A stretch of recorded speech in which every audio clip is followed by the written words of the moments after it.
தேவனுடைய பிள்ளைகளை உங்கள் யாவருக்கும் இயேசு கிறிஸ்துவின் நாமத்தில் வாழ்த்துக்கள். இந்த நாளின் காலை பொழுதில் தேவன் நமக்கு கொடுக்கிறதான வார்த்தை உபாகமத்தின் புஸ்தகம் 28வது அதிகாரம் 7வது வசனம். உபாகமம் 28:7. உனக்கு விரோதமாய் எழும்பும் உன் சத்துருக்களை கர்த்தர் உனக்கு முன்பாக முறிய அடிக்கப்படும்படி ஒப்பு கொடுப்பார். ஒரு வழியாய் உனக்கு எதிராக புறப்பட்டு வருவார்கள், 7 வழியாய் உனக்கு முன்பாக ஓடிப்போவார்கள். உனக்கு விரோதமாய் எழும்பும் உன் சத்துருக்களை கர்த்தர் உனக்கு முன்பாக முறிய அடிக்கப்படும்படி ஒப்பு கொடுப்பார். ஒரு வழியாய் உனக்கு எதிராக புறப்பட்டு வருவார்கள், 7 வழியாய் உனக்கு முன்பாக ஓடிப்போவார்கள். எனக்கு அன்பார்ந்தவருடைய பிள்ளைகளே, இஸ்ரவேல் ஜனங்களுக்கு தேவன் கொடுத்த ஆசீர்வாதமான ஒரு வார்த்தை இந்த நாளில் தேவன் நமக்கு தருகிறார். எனக்கு அன்பார்ந்தவருடைய பிள்ளைகளே, எப்படி இந்த உலகத்தில் ஒவ்வொருடைய ஆத்துமாக்களையும் ஆண்டவராகிய கிறிஸ்து ஆளுகை செய்ய விரும்புகிறாரோ, அவருடைய இருதயங்களில் அவர் தன்னுடைய ராஜ்யத்தை ஸ்தாபிக்க விரும்புகிறாரோ, அப்படியே இந்த உலகத்திலும் அநேகருடைய இருதயங்களில் தன்னுடைய ஆட்சியை, தன்னுடைய அதிகாரத்தை நிறுவும்படியாய், தன்னுடைய ராஜ்யத்தை நிறுவும்படியாய் பிசாசானவனும் ஒவ்வொரு நாளும் முயற்சி செய்து கொண்டே இருப்பான். எனக்கு அன்பார்ந்த பிள்ளைகளே, நம்முடைய இயேசு கிறிஸ்து ஒவ்வொருடைய உள்ளங்களையும் ஆளுகை செய்வதைப் போல, தன்னுடைய ராஜ்யத்தை நிறுவுவதைப் போல அவனும் தன்னுடைய ராஜ்யத்தை நிறுவ முயற்சி செய்வான். அப்படி அவனுக்கென்று அவன் ஒரு கூட்டத்தை ஆயத்தப்படுத்தி வைத்திருப்பான். தேவனுடைய பிள்ளைகளை வேதனைப்படுத்தும்படியாக, தேவனுடைய பிள்ளைகளுக்கு விரோதமாய் எழும்பும்படியாக அவன் அவைகளின் உள்ளங்களை ஆளுகை செய்து கொண்டிருப்பான். எனக்கு அன்பார்ந்த பிள்ளைகளே, இப்படி அவனுக்கென்று அவன் நியமித்திருக்கிற அவனுடையவர்களை கொண்டு தேவனுடைய பிள்ளைகளை அவன் வேதனைப்படுத்துவான். இங்கே அழகாக சொல்லப்படுகிறது, உனக்கு விரோதமாய் எழும்பும் உன் சத்துருக்களை கர்த்தர் உனக்கு முன்பாக முறிய அடிக்கப்படும்படி ஒப்பு கொடுப்பார். ஒரு வழியாய் உனக்கு எதிராக புறப்பட்டு வருவார்கள், 7 வழியாய் உனக்கு முன்பாக ஓடிப்போவார்கள். அப்படிப்பட்ட அவன் தயார் செய்து வைத்திருக்கிற ஜனங்களை கொண்டு தேவனுடைய பிள்ளைகளை வேதனைப்படுத்துவான். வேதனைப்படுத்துவது இயற்கை, ஆனால் ஒரு வழியாய் அழகாக தேவன் சொல்லுகிறார், தேவன் அவர்களை முறிய அடிக்கப்படும்படி ஒப்பு கொடுப்பார்.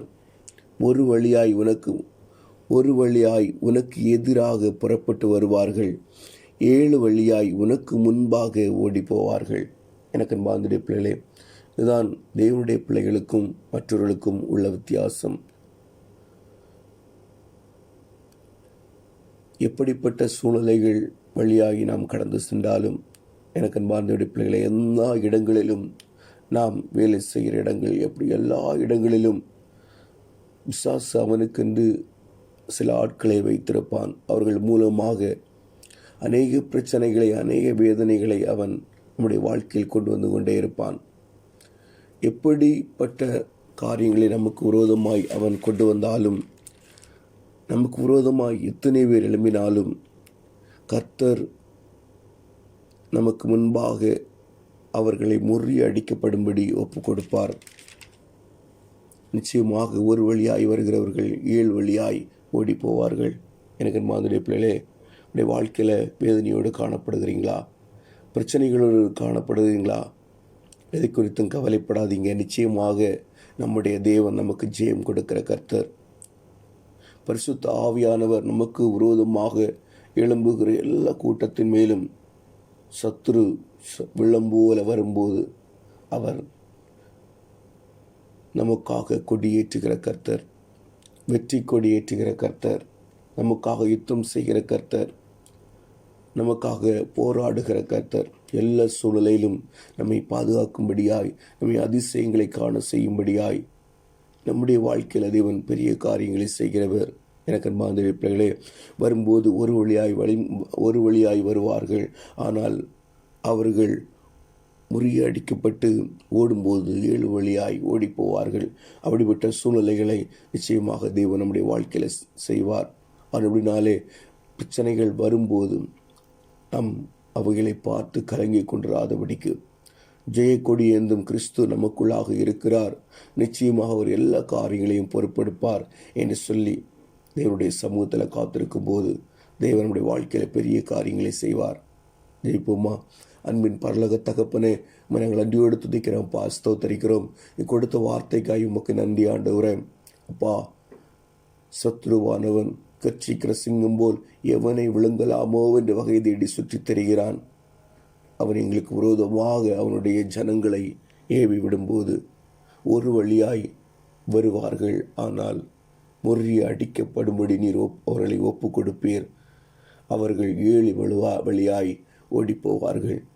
ஆண்டவரே, நாங்கள் எதை குறித்தும் பயந்து கலங்காதபடிக்கு அப்பா, என் தேவன் எங்களை ஒவ்வொரு நிமிடமும் ஆளுகை செய்வீராக, ஒவ்வொரு நிமிடமும் எங்களை நடத்துவீராக. ஆண்டவரே, முதலாவது தேவனுடைய ராஜ்யத்தையும் அவருடைய நீதியையும் தேடுங்கள் என்று சொன்ன வார்த்தையின்படியாக ஆண்டவரே, உம்முடைய ராஜ்யம் எப்போதும் ஆண்டவர் எங்களிடத்தில் காணப்படும்படியாய், உம்முடைய ஆளுகை எப்போதும் எங்களிடத்தில் காணப்படும்படியாய் என் தேவன் எங்களுக்கு உதவி செய்யுங்க. குறைகள் குற்றங்கள் எல்லாவற்றையும் மன்னிங்க. ஒவ்வொரு பிள்ளைகளையும் உடைய சமூகத்தில் தருகிறோம். வேலை செய்கிற இடங்களில் தேவனுடைய அனுக்கிரகம் கூட இருக்கட்டும். ஆண்டவரே, அற்புதங்களை காண செய்யுங்க. விரோதமாக எழும்புகிற ஒவ்வொருவரிடத்திலிருந்தும் பிள்ளைகளை நீர் மீட்டு ரட்சித்துக் கொள்ளுங்கப்பா. அற்புதங்களை செய்யுங்க. வேதனையோடு, வியாதியோடு, கஷ்டத்தோடு, வியாகுலத்தோடு, கடன் பிரச்சனைகளோடு, பாரங்களோடு இருக்கிற ஒவ்வொருடைய வாழ்க்கையிலும் என் தேவன் அற்புதங்களை செய்யுங்கப்பா. வியாதிகளை நசரனா இயேசு கிறிஸ்துவின் நாமத்தில் உடைத்து நொறுக்கி போடுகிறான்ப்பா. ஆண்டவரே, இந்த சரீரம் பரிசுத்த ஆவியானவர் தங்கும் ஆலயம். இந்த சரீரத்தில் எதற்கும் அதிகாரம் இல்லை ஆண்டவரே என்று சொல்லி அறிக்கையிட்டு ஜெபிக்கும்படியாய் இந்த தேவன் ஒவ்வொருவருக்கும் ஞானமுள்ள இருதயத்தை கட்டளையிடுவீராக. ஒவ்வொருவரையும் பொறுப்படுத்திக் கொள்ளுங்க. எல்லா சூழ்நிலைகளையும் தாங்கி நடத்துங்க. அற்புதங்களை செய்யுங்க. கூட இருந்து வழி நடத்துங்க. எல்லாவற்றையும் உம்முடைய சமூகத்தில் தாழ்த்தி ஒப்புக் கொடுக்கிறோம். இயேசுவின் மூலம் ஜெபங்களும் நல்ல பிதாவே. ஆமீன், ஆமீன்.